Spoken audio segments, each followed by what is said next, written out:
Hi ladies and gentlemen, Chris of the Polish Geek welcomes you to another movie review, and this one is special because welcome to the review of Kill Bill The Whole Bloody Affair, which is basically Quentin Tarantino's original vision of Kill Bill come true, because Quentin Tarantino wanted to release both volumes of Kill Bill as one movie. He basically considered them one movie, but then the studios basically told him, no, this is too long, you gotta cut down a bit. But Quentin Tarantino had none of that, because he had every sequence and wanted to tell a full complete story, so he just decided to just release volume 1 and volume 2 separately.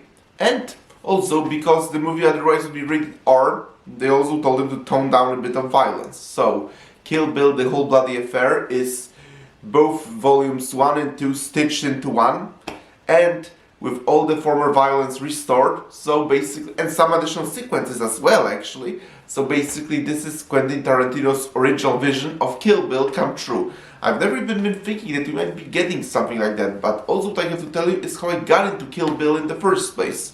Kill Bill is basically my introduction to Quentin Tarantino, and what made me a fan of Quentin Tarantino. It's the very first Quentin Tarantino movie I ever seen. I remember, like 15 years ago at this point, my father was watching Kill Bill. I was like a teenager at that point, but he even asked me, do you want to watch Kill Bill with me? Great movie. So I decided, why not? And went, and yeah, I found the movies really spectacular back then. So yes, I have a personal sentiment to Kill Bill, because again, that was basically my introduction to Quentin Tarantino. My favorite movie by Quentin Tarantino is Inglourious Basterds, but the second one is actually actually Kill Bill, I mean volumes 1 and 2 until right now actually, or Django Unchained. That's what I was always wondering, either both volumes of Kill Bill or Django Unchained, but number one will always be Inglourious Basterds. But now, after watching Kill Bill The Whole Bloody Affair, which I think is much better than the volumes 1 and 2 actually, and that's how it really should be,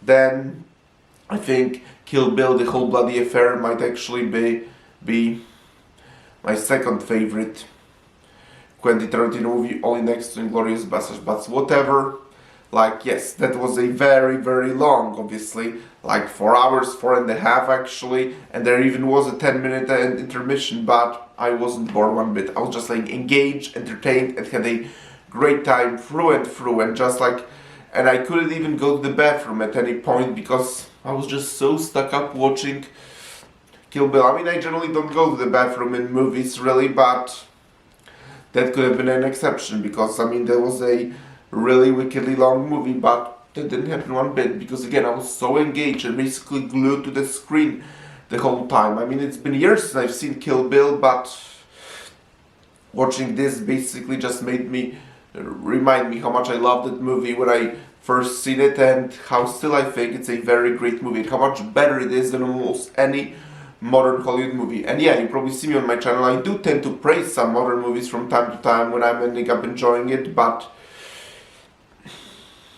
again, some argue that maybe standards have lowered these days, and Kill Bill The Whole Bloody Affair basically is a perfect example of that, because this is literally much better than a single movie from last year. I mean, in the United States it was technically released last year in 2025, but yes, Kill Bill The Whole Bloody Affair is much better than any movie from last year, and better than vast majority of movies of this decade for that matter. Admittedly, it is pretty hard to kinda review it, because am I just reviewing now Kill Bill volumes 1 and 2, or am I just describing the differences between the original 2 volumes of Kill Bill versus Kill Bill The Whole Bloody Affair? Whatever, let's just say I'm reviewing Kill Bill, okay? That's really how originally it should be anyway. That's the Quentin Tarantino's original vision, and now I think that's the only way to watch this movie, so let's just say I'm reviewing Kill Bill The Whole Bloody Affair. And if you haven't seen Kill Bill, then the story is of Beatrix Kiddo, who used to be the world's deadliest assassin, and then she decides to get married. She's pregnant and decides to get married and abandon her former assassin life, but then all her former comrades storm the church or murder everybody in the church, including her. Or so they think, because Beatrix Kiddo, actually, more often known as the bride, she falls in a coma, but she wakes up after 4 years, and then decides revenge on all the people that wronged her and embarks on a journey of revenge against her former comrades. And this is a really spectacular story with plenty of spectacular and amazing action. And it's all done in a spectacular, unique Quentin Tarantino style. What I love about Quentin Tarantino, among plenty of other things actually, is that he very much has his own unique ideas and he always knows what type of a movie he wants to create, and he's basically a master of craft. He crafts his movies from ground up to know in his own personal unique style, and then his movies always end up working amazingly well because Quentin Tarantino always has a full idea of what type he wants to craft, and it always amazingly well works. And again, I have a personal sentiment to Kill Bill because that's the very first Tarantino movie I ever seen. Like, yeah, Kill Bill was basically my introduction to the movie world of Quentin Tarantino, so I still have this sentiment to Kill Bill, but even then, I still think it's among his best movies. Again, Time of Django Unchained, actually maybe not anymore now after the whole bloody affair, it's my second favorite Quentin Tarantino movie, only next to Inglourious Basterds. And what I also very much love about Kill Bill is the love letter to cinema, including westerns, martial arts movies, samurai movies, spy action movies, anime, and it's all very much done in service of the story. None of it ever feels lame, quite the opposite. Everything of that feels like it very much enhances the movie and it feels completely natural and in line with the story, and that's why I love it so much. Again, it's one of those things that Quentin Tarantino simply excels at, and he knows very amazingly well what works and what doesn't, and that's how he always manages to craft a really amazing movie in his own personal unique style, with plenty of love letters to plenty of different things that he himself often loves actually and knows that his audiences love too. And of course, you just gotta talk about the really amazing performance. I mean, this is a Quentin Tarantino movie, so obviously if he's directing a movie, chances are performances are gonna be excellent because Quentin Tarantino always manages to get a really fantastic performance from his actors. And again, this is admittedly something that very much already applied to Kill Bill Volume 1 and 2, but I just gotta talk about spectacular performances anyway. And Uma Thurman as Beatrix Kiddo, the bride, she's simply excellent and she steals the whole thing. Like, she manages to make the character so likable and root for her in every scene, even though there are several things she does that could really be considered outright sadistic, and yet you just root for her the whole time because, again, Uma Thurman manages to make the character so likable and so much invested in her story and her arc. And also David Carradine is also pretty fantastic as Bill. Yep. The performances in Kill Bill are simply spectacular. But again, this is Quentin Tarantino we're talking about, and whenever we talk about Quentin Tarantino, performances is like one of the top things you just gotta talk about. But now I'm also gonna talk about some of the changes that the whole bloody affair done to Kill Bill Volume 1 and 2, because, well, very much, this is pretty much Volume 1 and 2 fused into one movie with intermission in the middle, but there are actually several changes that very much enhance the whole thing, and this is really how I feel it should be released in theaters back in the day, although people couldn't really handle long movies back then. Still a lot cannot, but whatever.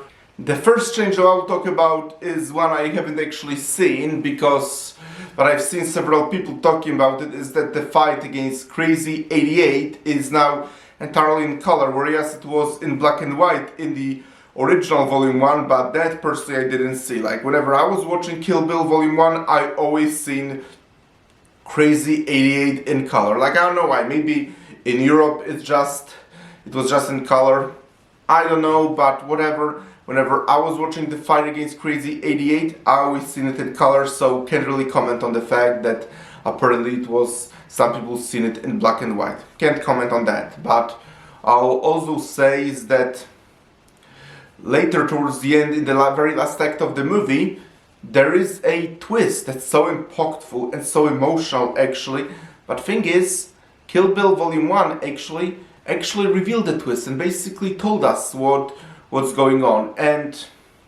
But this time, thankfully, the whole bloody affair very much removed it and instead we find the twist out at the same moment as Beatrix Kiddo, the bride, finds out, and I think that's how it really should be originally, because it hits so powerful that it just hits so hard on an emotional level.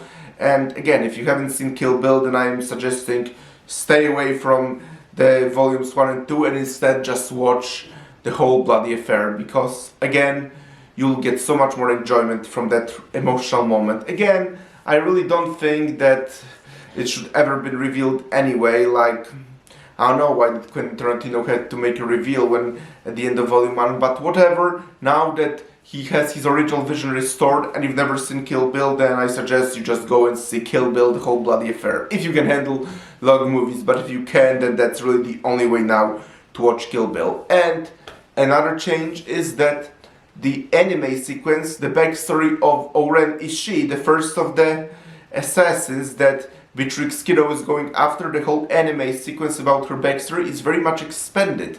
Like, that anime sequence that really was always one of my favorite parts of Kill Bill Volume 1, but now I honestly think that by very much expanding it and making it longer, I think they made it even better. Especially that newsflash, that anime sequence, you can argue, is what got me into anime, because I've seen Kill Bill before I ever seen any anime, but then because that anime sequence was always one of my favorite moments in the whole movie, I did decide to watch a full-length anime animated feature, which was Ninja Scroll at the time actually, but yes, the anime backstory sequence of Oren Ishii is expanded and I just love it. It gives so much more depth to the character, and just that action scene is also pretty spectacular in general. So yes, really love that the anime flashback of Oren Ishii is expanded. Again, it was always one of my favorite moments in Kill Bill Volume 1, and now it's even better and it's so much more enhanced. But overall,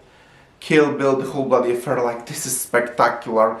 Like, this is Quentin Tarantino's original vision, and really the only way to watch it now, I feel. Like, this is what I always say about the Lord of the Rings extended editions. Extended editions is the only way to watch them, and same thing I'm gonna be saying now about Kill Bill, the whole bloody affair. This is the only way to watch Kill Bill. This is Quentin Tarantino's real, original vision, and it just hits so much differently on every emotional level if you watch the whole bloody affair. So yes, I'm suggesting you should only now be watching the whole bloody affair, but really loved Kill Bill, the whole bloody affair, and this is the movie that very much Quentin Tarantino should release on Blu-ray, and if he does, I'm totally buying it. Because again, this also reminded me of what true quality cinema means. Because again, as I've been saying, that's not to say that good movies aren't being released. They are, and if you see some of my positive reviews of movies on this channel, it very much shows that. But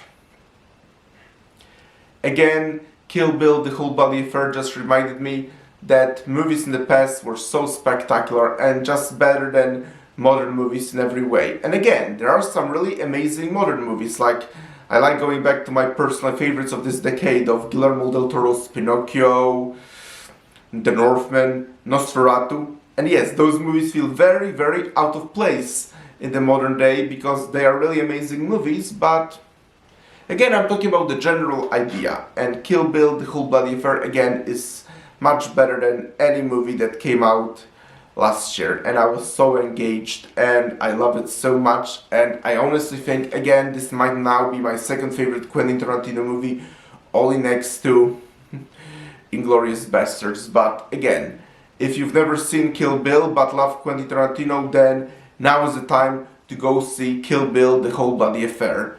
And I mean, I know it was already released in the United States like 2 months ago at this point, but if it's still playing around wherever you're from in your theater, or you have a different opportunity to watch it, then again, I'm telling you, the whole bloody affair now is the only way to watch Kill Bill, especially if you haven't seen it before. And if you have seen Kill Bill volumes 1 and 2, then I still suggest you see the whole bloody affair, because again, this is the best way to watch Kill Bill. But again, really love Kill Bill, the whole bloody affair. It reminded me why I love Quentin Tarantino in the first place. And thank you folks for checking out this review. Press the like button, please subscribe to this channel, and I will talk to you soon in another video. Talk to you then, bye!